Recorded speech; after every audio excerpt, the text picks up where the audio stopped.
नमस्कार विद्यार्थी मित्रांनो, मी अशोक पवार तुमचं सगळ्यांचं स्वागत करतो आपल्या वर्ल्ड ऑफ सायन्स म्हणजे सायन्स बाय अशोक पवार या ऑनलाईन प्लॅटफॉर्मवरती, तसेच सायन्स बाय अशोक पवार या यूट्यूब चॅनलवरती। विद्यार्थी मित्रांनो बघा, मी तुमच्यासाठी घेऊन आलेलो होतो संभाव्य मास्टर स्ट्रोक सिरीज सामान्य विज्ञानाची अति संभाव्य प्रश्नांची आपण तयारी करतोय। प्रश्नांची काठिण्य पातळी ही आयोगाच्या काठिण्य पातळीनुसार मी स्वतः बनवलेले प्रश्न आहेत, त्यांचं ॲनालिसिस पण त्याच जोडीने आहे ज्या जोडीने आयोगाच्या प्रश्नांचं ॲनालिसिस आपण करत असतो। याचा फायदा तुम्हाला येणाऱ्या काळात 100% होणार आहे। यासाठी सर्वांना रिक्वेस्ट आहे की आपल्या चॅनलला सबस्क्राइब करून ठेवा, तसेच लिंक प्रत्येक आपल्या एक मित्र परिवारापर्यंत पाठवून मित्रांनो माहित आहे का, तुम्ही मला काय आहे सहकार्य करा, ही एवढी आपली अपेक्षा आहे। हे बघा, यूट्यूब चॅनलचं नाव सायन्स बाय अशोक पवार आहे। वेळ न घालवता आपण पुढे जाऊया। आजचा जो भाग आहे तर मित्रांनो माहित आहे का, पार्ट 10 आहे। सामान्य विज्ञानाचं मास्टर स्ट्रोक सिरीजचं 10वा भाग आपण बघणार आहे, ज्याच्यामध्ये भौतिकशास्त्रावरील आपण प्रश्नांची तयारी करत होतो। बघा, आता पहिला प्रश्न असा आहे की 40 सेंटीमीटर नाभीय अंतर असलेल्या बहिर्वक्र भिंगाची शक्ती किती आहे। म्हणजे याचा अर्थ 40 सेंटीमीटर नाभीय अंतर, ज्याला आपण फोकल लेंथ म्हणत असतो, यानंतर बहिर्वक्र भिंगाला आपण कॉन्वेक्स लेन्स म्हणून ओळखत असतं, आणि पॉवर शक्तीला आपण पॉवर म्हणत असतो। आता बघा, कोणत्याही भिंगाची शक्ती ही जर कोणावर डिपेंड आहे तर कोणत्याही भिंगाची शक्ती यानी काय रे, पॉवर जर बघितलं तर ही नाभीय अंतरावर डिपेंड आहे, हे आपल्याला कळणं गरजेचं आहे, पण व्यस्त प्रमाणात आहे। ज्या भिंगाचं नाभीय अंतर जास्त असेल त्या ठिकाणी त्या भिंगाची पॉवर कमी असते, ज्या भिंगाचं नाभीय अंतर फोकल लेंथ कमी आहे त्याची पॉवर जास्त असते। परंतु बघा, तुमच्या माहितीसाठी सांगू इच्छितो कोरेला का, जर बघितलं या ठिकाणी पॉवरचं जर एकक आपण बघितलं ना, तर पॉवरचं एकक हा डायोप्टर मध्ये मोजत असतो आपण, ज्याला कॅपिटल डी ने दाखवत असतो मित्रांनो। आणि जेव्हा पॉवर ही डायोप्टर मध्ये मोजत असतो तेव्हा नाभीय अंतर आपल्याला मीटर मध्ये माहित असणं गरजेचं आहे। ही छोटीशी कन्सेप्ट आहे। मग इथं आपल्याला नाभीय अंतर 40 सेंटीमीटर दिलंय, पहिल्यांदा आपण याचं मीटर मध्ये कन्वर्ट करणं गरजेचं आहे। तर फोकल लेंथ 0.4 मीटर एवढं येतं, हे आपल्याला समजणं गरजेचं। किती मीटर आली? 0.4 मीटर। आणि मित्रांनो माहित आहे का, जर बघितलं, आणखी तुमच्या माहितीसाठी सांगू इच्छितो की नाभीय अंतर बहिर्वक्र भिंग जर असेल, बहिर्वक्र भिंग जर असेल तर त्याचं नाभीय अंतर हे पॉझिटिव्ह मोजले जातं, आणि जर आंतरवक्र भिंग असेल तर आंतरवक्र भिंगाचं नाभीय अंतर हे निगेटिव्ह मोजले जातात। का मोजले जातात? कारण तो दिशेवर डिपेंड आहे। हे मी फाउंडेशनच्या लेक्चरमध्ये तुम्हाला सांगितलेलं आहे की डाव्या बाजूला असतात निगेटिव्ह, उजव्या जबाजूचे अंतर पॉझिटिव्ह असतात। आणि जर बघितलं बहिर्वक्र भिंगामध्ये नाभीय अंतर उजव्या बाजूला मोजतात आणि आंतरवक्र भिंगामध्ये डाव्या बाजूला म्हणून निगेटिव्ह असतं। आणि जर नाभीय अंतर निगेटिव्ह असेल तर ऑब्वियसली त्याच्यावर डिपेंड असणारा पॉवर पण निगेटिव्ह असतं, आणि जर नाभीय अंतर पॉझिटिव्ह असेल तर पॉवर पण पॉझिटिव्ह असतं। आता इथं बहिर्वक्र भिंग आपल्याला दिलंय, ह्याचा अर्थ मला सांगा, ह्याचं नाभीय अंतर आपल्याला पॉझिटिव्ह मध्ये घ्यायचं असतं। किती आहे नाभीय अंतर? नाभीय अंतर आहे 0.4 मीटर। पॉझिटिव्ह का घेतलो? कारण बहिर्वक्र भिंग आहे, आंतरवक्र म्हणल्यावर ते निगेटिव्ह आलं असतं। मग पी बरोबर पॉवर बरोबर नाभीय अंतर व्यस्त प्रमाणात 0.4 बरोबर मला सांगा 10/4, कारण दशांश चिन्ह काढण्यासाठी वरती 0 वाढवलं। जर बघितलं तर 2.5 डायोप्टर प्लस मध्ये येतं। मग मला सांगा 2.5 डायोप्टर म्हणजे तिसरं उत्तर आपलं असणं गरजेचं आहे। तर अशा प्रकारचे गणित आले की तुम्हाला सांगता यायला पाहिजे। आता बघा, बहिर्वक्र आरशामुळे कळलं का रे, या ठिकाणी आपल्याला समजणं गरजेचं आहे की या ठिकाणी जर आयोगाने असा प्रश्न जर विचारलं तर आपल्याला सांगता यायला पाहिजे, बहिर्वक्र आरशामुळे तयार होणाऱ्या प्रतिमेचं स्वरूप काय आहे। बहिर्वक्र आरसा म्हणजे त्याला आपण कॉन्वेक्स मिरर म्हणतो, समजून घ्या मित्रांनो। अशा प्रकारे हा बहिर्वक्र आरसा आहे, आणि मित्रांनो माहित आहे का, अशा प्रकारे हे मुख्य अक्ष आहे। या ठिकाणी पोल असतो, या ठिकाणी वक्रता मध्ये असतं। बघा, वस्तू नेहमी या बाजूला असते। आता बहिर्वक्र आरसा काय कार्य करतो? वस्तूवरून जाणारा हा पहिला किरण गेला, त्यानंतर मला सांगा वस्तूवरून जाणारा हा दुसरा किरण गेला, आता मला सांगा यामध्ये बहिर्वक्र आरसा काय करतो, या प्रकाशाला रिटर्न डायव्हर्ट करतो। मग पहिला किरण इकडे चाललाय, दुसरा किरण मला सांगा इकडे चाललाय, अशा प्रकारे मला सांगा हे दुसरा किरण चाललाय।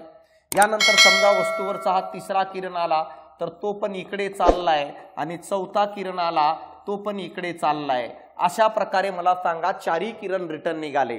आणि तुम्हाला माहित आहे जिथं किरण एकत्र येतात त्या ठिकाणी प्रतिमा तयार होते, परंतु बहिर्वक्र आरशामध्ये प्रकाश किरण एकत्र न होता डायव्हर्ट होत आहे, म्हणून बहिर्वक्र आरशामध्ये रियल यानी वास्तव प्रतिमा कधी तयार होत नाही। वास्तव यानी रियल प्रतिमा तयार होण्यासाठी प्रकाश किरण एकत्र येणं गरजेचं आहे मित्रांनो, परंतु बहिर्वक्र आरसा प्रकाशाला एकत्र न आणता डायव्हर्ट करता, म्हणून बहिर्वक्र आरशामध्ये वास्तव प्रतिमा कधी तयार होत नाही। म्हणून मला सांगा हे पण उत्तर कटलं, हे पण उत्तर कटलं। मग बहिर्वक्र आरशामध्ये तयार होणारी प्रतिमा नेहमी मला सांगा आभासी प्रकारची असते।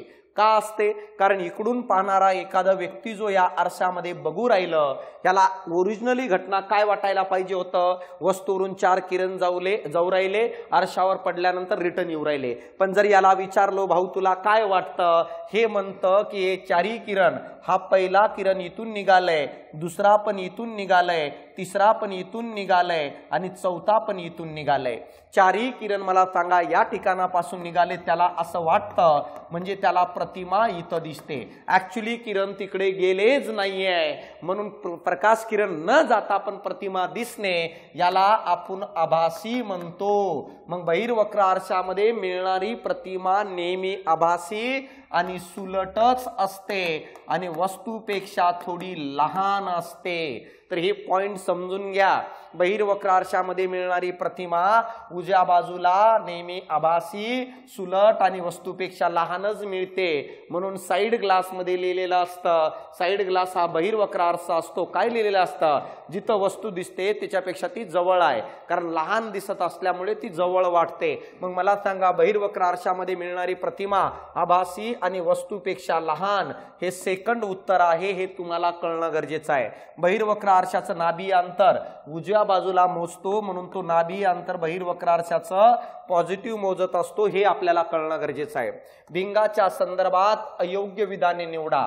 चुकीचं सांगायचंय भिंगाच्या बाबतीत, अंतर्वक्र भिंग अभिसारी असतो, हे विधान बरोबर आहे की चुकीचं आहे, तर हे विधान चुकीचं आहे।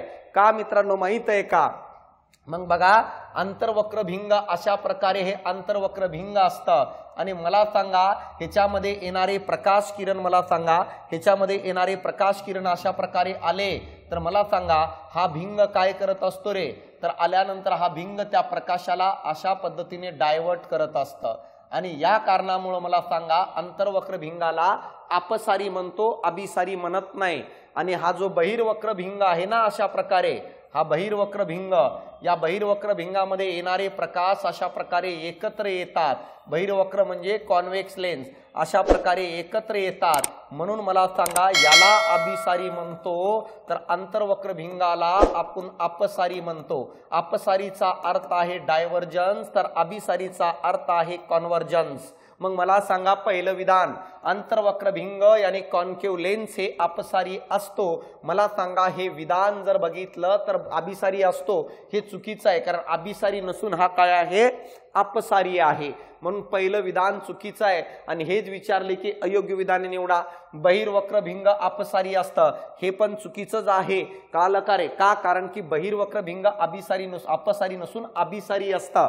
अभिसारी म्हणजे कॉन्व्हर्जन्स, एकत्र आणणारा, म्हणून मला सांगा। त्यानंतर तिसरं, अंतर्वक्र भिंगामुळे फक्त आभासी प्रतिमा मिळते, हे विधान बरोबर आहे मित्रांनो, कारण या अंतर्वक्र भिंगामध्ये जर एखाद्याला विचारलं भाऊ प्रतिमा कुठं तयार होते, तर मला सांगा हे चार किरण इकडे चालले होते बघा वस्तूवरचे, त्याला म्हटलं की हे चारही किरण तुला एकत्र कुठं दिसतात, हा येड म्हणते की सर हे चारही किरण आम्हाला इथं दिसतात, इथं कुठं, या ठिकाणी दिसतात। ऍक्च्युली हे किरण तिकडे गेलेलेच नाही आहे, परंतु याला तिथं ते दिसतात, म्हणून प्रतिमा तिथं तयार होते। मग जिथं किरण न जाता प्रतिमा दिसते त्याला आभासी म्हणतात आणि अंतर्वक्र भिंगामध्ये नेहमी आभासी प्रतिमा मिळते आणि त्याचं नाभी अंतर नेहमी निगेटिव्ह असतं, म्हणून तिसरं विधान बरोबर आहे, अंतर्वक्र भिंगामुळे फक्त आभासी प्रतिमा मिळते।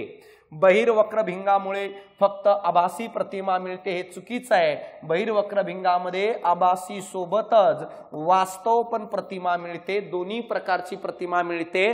बहिर्वक्र भिंगामध्ये मिळणारी प्रतिमा उलट पण असते, सुलट पण असते मित्रांनो। बहिर्वक्र भिंगामध्ये मिळणारी प्रतिमा डाव्या बाजूला पण मिळते, उजव्या बाजूला पण मिळते मित्रांनो, परंतु अंतर्वक्र भिंगामध्ये फक्त प्रतिमा डाव्या बाजूलाच मिळते आणि नेहमी ती आभासीच असते आणि वस्तूपेक्षा लहानच असते, हे आपल्याला कळणं गरजेचं आहे। म्हणून मला सांगा फक्त क बरोबर आहे, चुकीचं ऑप्शन निवडायचं होतं। अ, ब आणि ड हे 3 चुकीचे ऑप्शन आहेत, म्हणजे याचा अर्थ मला सांगा तुमचं तिसरं उत्तर आहे।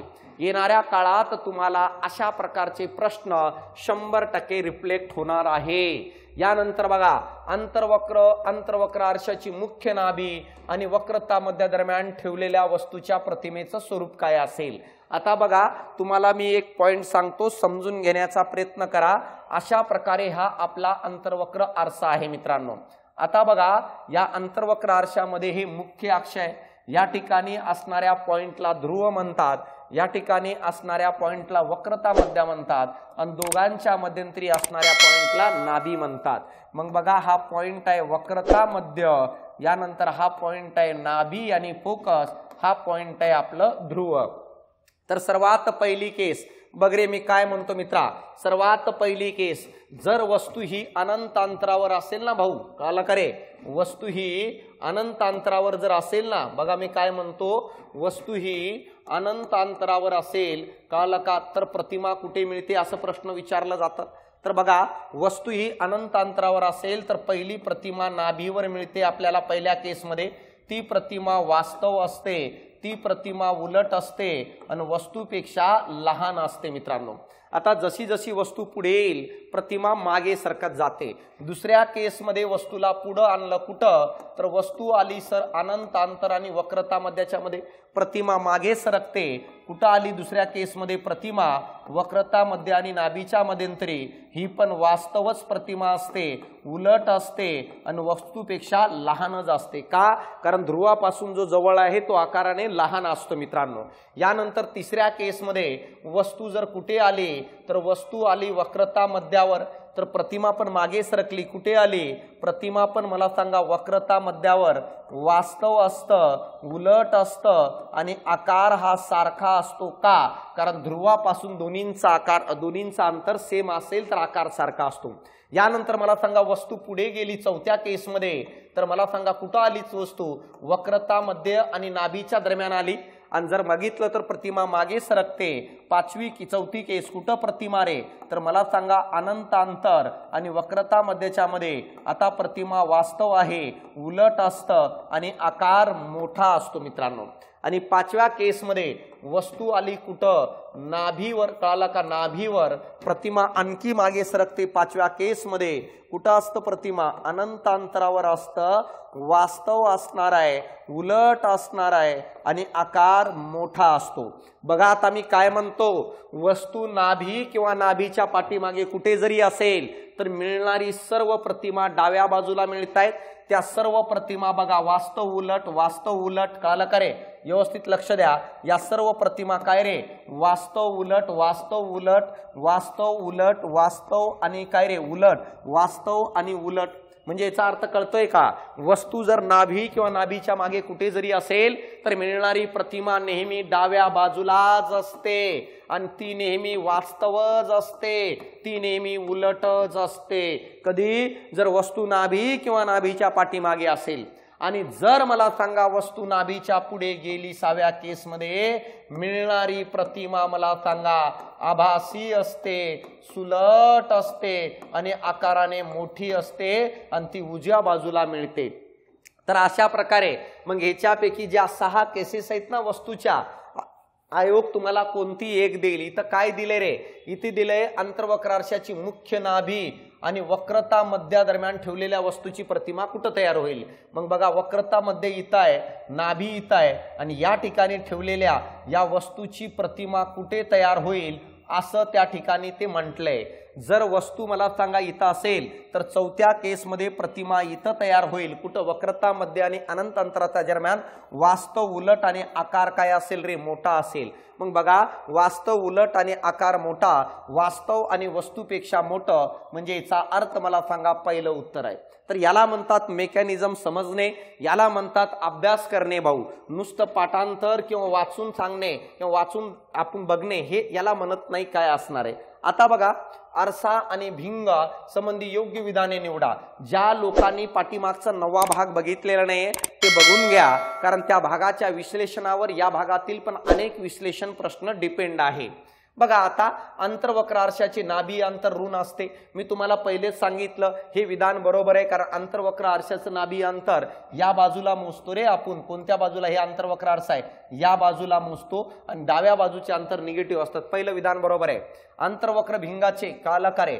अंतर्वक्र भिंगाचे बघा अंतर्वक्र भिंगाचे नाभी अंतर पण ऋण असतं बघा अंतर्वक्र आरसा असो किंवा भिंग असो दोघांचंही फोकल लेंथ नाभी अंतर निगेटिव्हच असतं म्हणून हे दोन्ही विधान बरोबर आहे मग बघा बहिर्वक्र आरसा असो किंवा बहिर्वक्र भिंग असो दोघांचंही नाभी अंतर पॉझिटिव्हच असतं मग बहिर्वक्र आरशाचं नाभी अंतर धन असतं हे विधान पण बरोबर आहे पण बहिर्वक्र भिंगाचं नाभी अंतर ऋण असतं असं दाखवलेलं आहे हे चुकीचं आहे कारण मला सांगा पॉझिटिव्ह अंतर्वक्र आरसा असो किंवा भिंग असो नाभी अंतर निगेटिव्ह अंतर्वक्र भिंग आरसा बहिर्वक्र भिंग असो किंवा आरसा असो नाभी अंतर पॉझिटिव्ह म्हणून मला सांगा हे चौथं विधान चुकीचं आहे आपल्याला योग्य निवडायचं आहे अ ब क म्हणजे इथं ऑप्शन नाही आहे तर या ठिकाणी करून टाकूत आपण अ ब क हे काय तुमचं पहिलं उत्तर असणार आहे यानंतर बघा नेक्स्ट क्वेश्चन खालीलपैकी कोणत्या भिंगामुळे होणारे विशालन नेहमी धन असतं बघा मित्रांनो माहित आहे का भिंग दोन प्रकारचे आहेत रे एक आंतरवक्र आहे कालका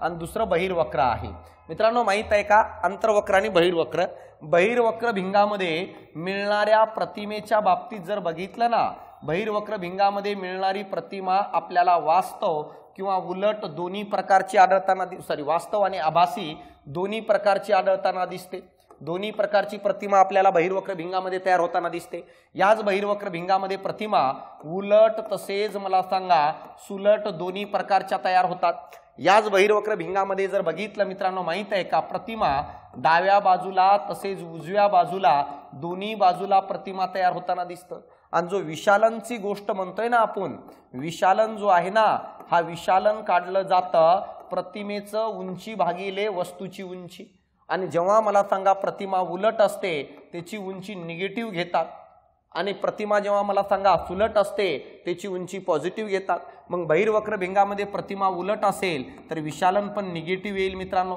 बहिर्वक्र भिंगामध्ये प्रतिमा सुलट असेल तर विशालन पॉझिटिव्ह येईल म्हणून मला सांगा बहिर्वक्र भिंगामध्ये मिळणारं विशालन हा पॉझिटिव्ह आणि निगेटिव्ह दोन्ही प्रकारचा असू शकतो परंतु जर आपण अंतर्वक्र भिंगाच्या मधील प्रतिमेबद्दल जर बघितलं मी तुम्हाला सांगू इच्छितो अंतर्वक्र भिंगामध्ये मिळणारी प्रतिमा नेहमी आभासीच असते मित्रांनो कळाला का नेहमी सुलटच असते आणि मला सांगा जर नेहमी आभासी आणि सुलट असेल तर विशालन H2/H1 आणि मला सांगा H1 तर नेहमी पॉझिटिव्हच असतं वस्तूची उंची परंतु अंतर्वक्र भिंगामध्ये H2 नेहमी पॉझिटिव्ह असतं म्हणून विशालन पण नेहमी पॉझिटिव्ह असतं म्हणून खालीलपैकी कोणत्या भिंगामुळे मिळणारे विशालन पॉझिटिव्ह असतं अंतर्वक्र आणि पॉझिटिव्ह किंवा निगेटिव्ह म्हटलं तर बहिर्वक्र भिंग आलं असतं हे आपल्याला कळणं गरजेचं आहे आता बघा पाण्याचे कळालं का पाण्यातील हवेचा बुडबुडा कोणाचे कार्य करतो आपल्याला त्या बुडबुड्याला जर बघितलं तर असं वाटतं तो बहिर्वक्र भिंगाचं कार्य करत असेल पण तसं नाहीये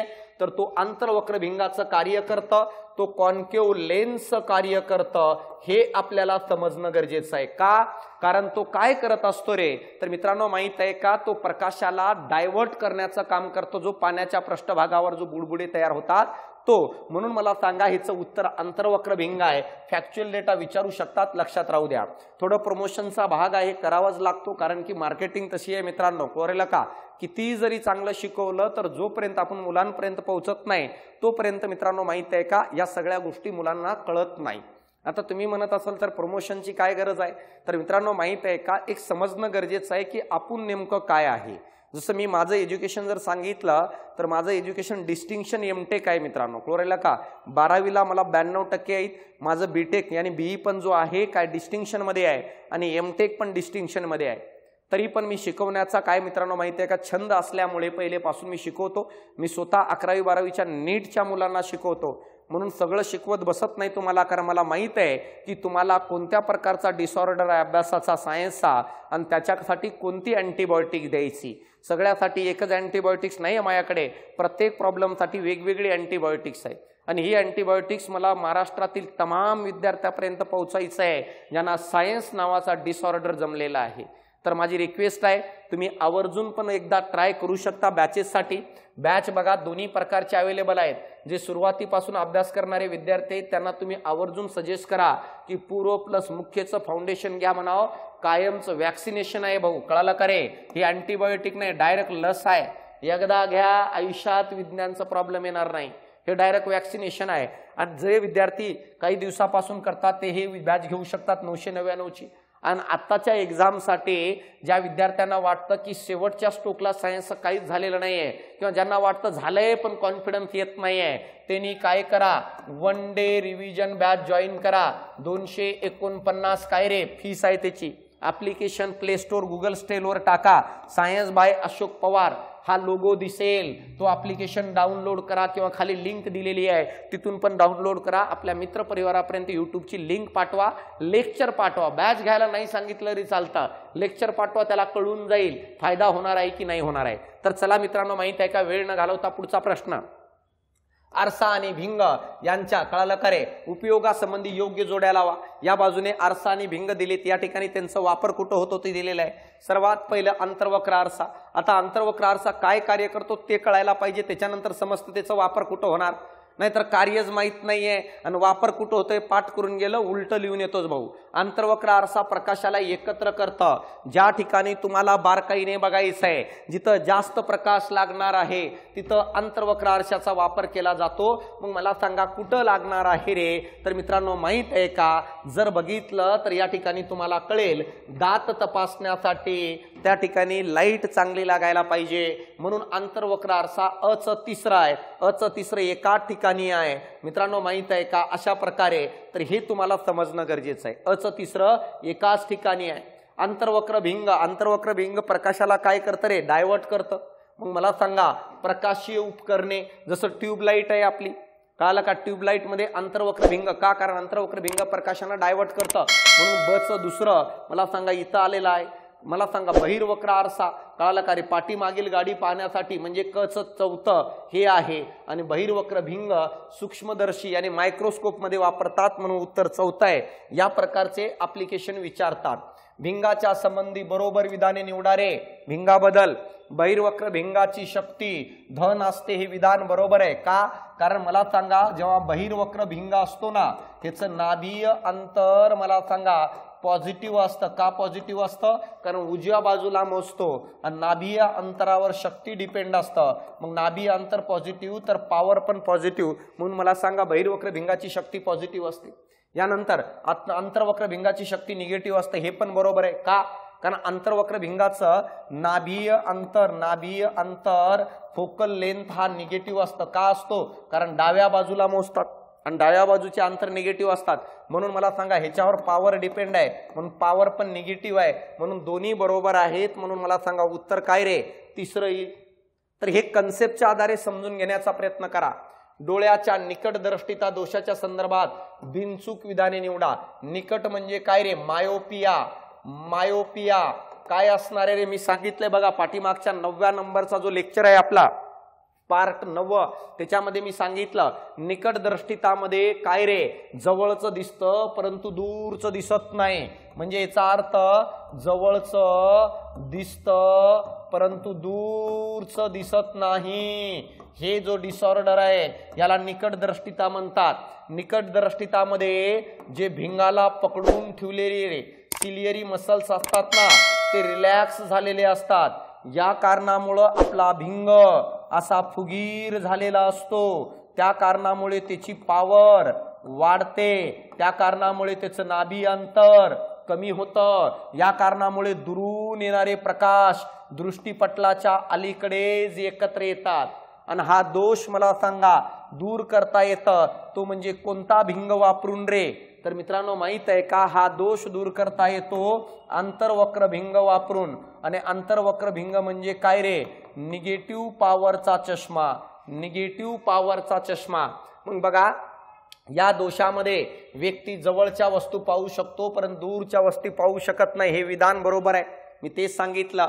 यामध्ये भिंगाची अभिसारी शक्ती वाढते, बरोबर आहे, पॉवर वाढलं तेच सांगितलं। या दोषामध्ये प्रतिमा दृष्टीपटलाच्या अलीकडे तयार होते, बघा इथं तयार झाली, दृष्टीपटल पलीकडे राहिले, हे पण बरोबर आहे। आंतरवक्र भिंगाचा वापर, बघा या ठिकाणी आंतरवक्र भिंगाचा वापर करून दोष दूर करता येतं, हे पण बरोबर आहे। मग मला सांगा बिनचूक निवडायचं होतं वरील सर्व। मग हे पूर्ण मेकॅनिक एकदा जर एक कन्सेप्ट कळले ना भाऊ, मी का म्हंटलो आपल्याकडे वॅक्सिनेशन आहे, डबल नाही लोड येणार।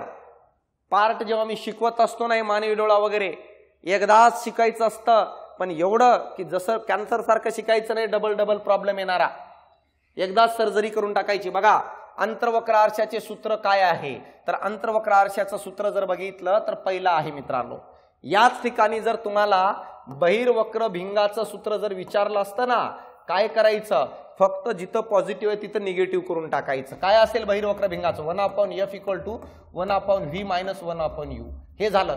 काय वेगळं लक्षात ठेवायचं, आरशाचा ठेवा भिंगामध्ये प्लस मायनस करून टाका, हे कळणं गरजेचं आहे, समजणं गरजेचं आहे। आणि इथं काय आहे रे, इथं बघा f म्हणजे नाभी अंतर आहे, f म्हणजे नाभी अंतर आहे कोणामध्ये? अंतर्वक्र आरशामध्ये, आणि हा नेहमी निगेटिव्हच घेतात अंतर्वक्र आरशात।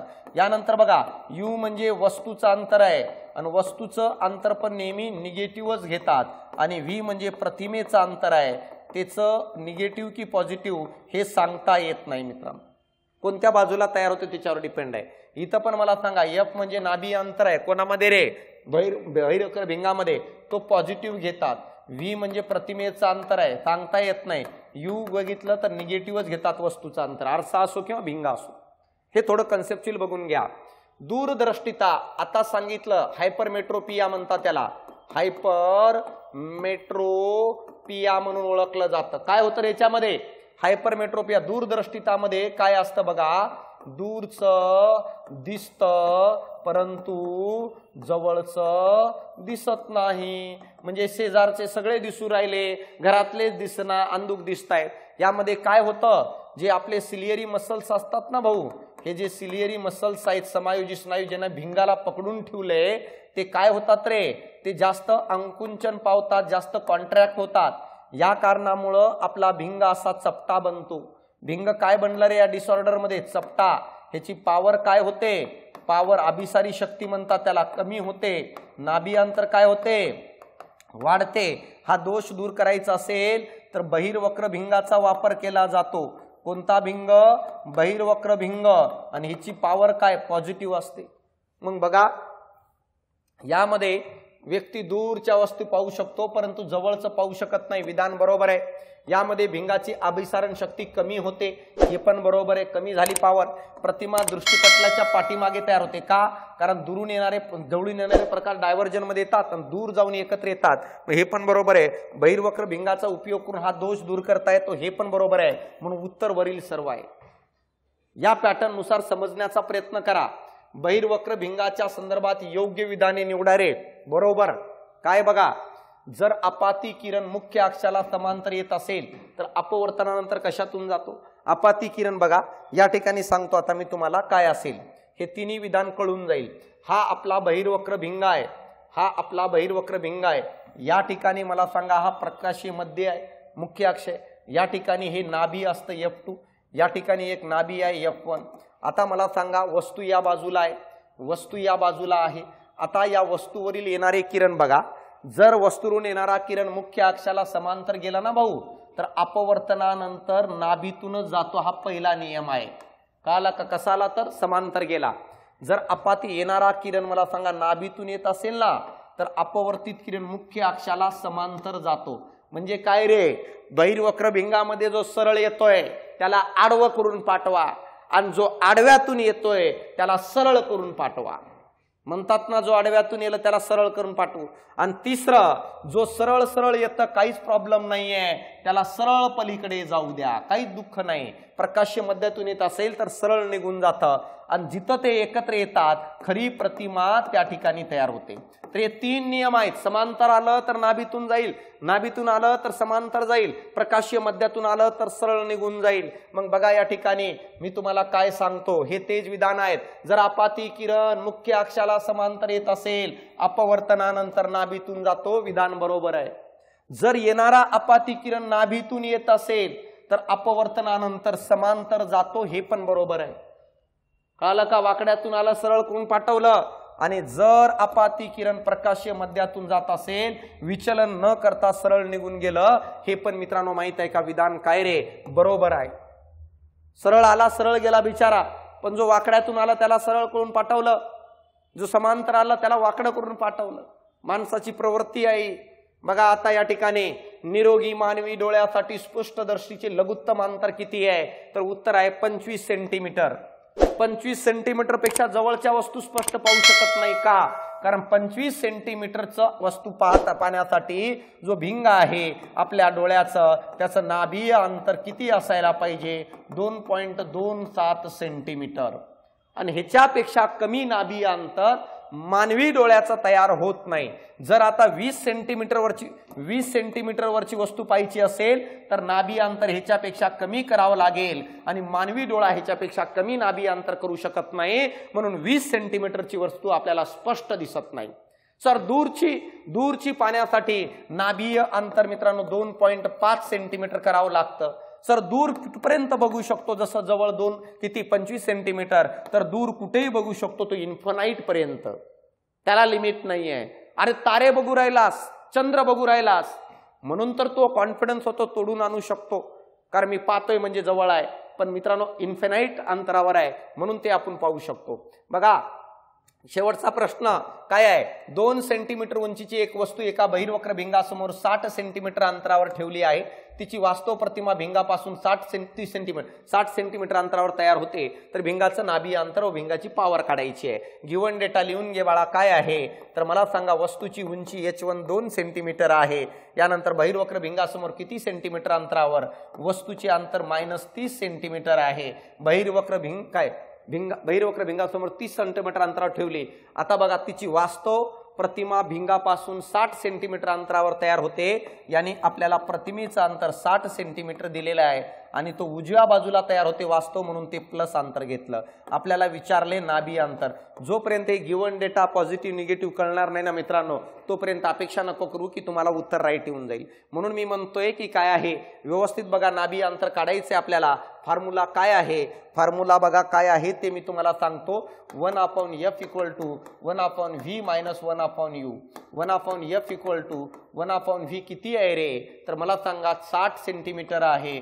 -1/-30 सेंटीमीटर, कारण वस्तूचं अंतर 30 आहे. हे मायनस प्लस झालं. 1/f = 1/60 + 1/30. छेद समान करा. इथं 2 इथं 2, तर 1/f = 1/60 + 2/60. तर मला सांगा 1/f = 3/60. उलट करा. f बरोबर 60/3. 3 2 6, म्हणजे नाभी अंतर +20 सेंटीमीटर एवढं आलं. +20 सेंटीमीटर नाभी अंतर आहे. कुठं आहे रे +20 सेंटीमीटर? तर एकाच ठिकाणी आहे. म्हणून मला सांगा हे तुमचं पहिलं उत्तर असेल. तर अशा प्रकारे मला सांगा, हे आपल्याला समजणं गरजेचं आहे. अपेक्षा करतो की तुम्हाला माझ्या भावना पोहोचत असतील. कळलं का जे सांगतोय? मित्रांनो माहित आहे का, येणाऱ्या काळात कोणतीही एक्झाम झाले, सायन्स या विषयाची अडचण येणारच नाही आणि येऊ देणार पण नाही मित्रांनो. फक्त व्यवस्थित टाईमवर घेणं गरजेचं आहे, कारण एक प्रकारचा डिसऑर्डर आहे सायन्स. महाराष्ट्रातील तमाम MPSCच्या विद्यार्थ्यांना जडलेला हा काय रे फोबिया आहे की वाचून पण मार्क येत नाही, किती वाचलं तरी मार्क येत नाही. वाचण्याचा एक अँगल असतो भाऊ, आणि तो अँगल मी शिकवण्याचा प्रयत्न करतो. मी म्हटलो ना तुम्हाला, आपल्याकडे साध्यापासून ते वॅक्सिनेशन पर्यंत ऑप्शन आहेत. कशासाठी? हा रोग दूर करण्यासाठी. मित्रांनो जे नवीन असतील त्यांनी वॅक्सिनेशन म्हणजे फाउंडेशन बॅच काल इथपर्यंत. तर या ठिकाणी मी थांबतो. सगळ्यांना रिक्वेस्ट आहे, सर्व मित्र परिवाराला यूट्यूबची लिंक पाठवा, तिथपर्यंत पाठवा ज्या ठिकाणापर्यंत मी गेलेलो नाहीये. कारण बघू तर मित्रांनो कोणाकोणाला सायन्सचा प्रॉब्लेम आहे. तर या ठिकाणी थांबतो. काही अडचण असेल तर या नंबरला तुम्ही आवर्जून मला कॉन्टॅक्ट करा. हा नंबर काय रे, या नंबरला मी तुम्हाला रिप्लाय देईन काही अडचण असेल तर. परंतु विज्ञानमध्ये मार्क यायलाच पाहिजे. तर चालतं मित्रांनो, या ठिकाणी मी थांबतो. भेटू आपण पुढच्या लेक्चरला. धन्यवाद.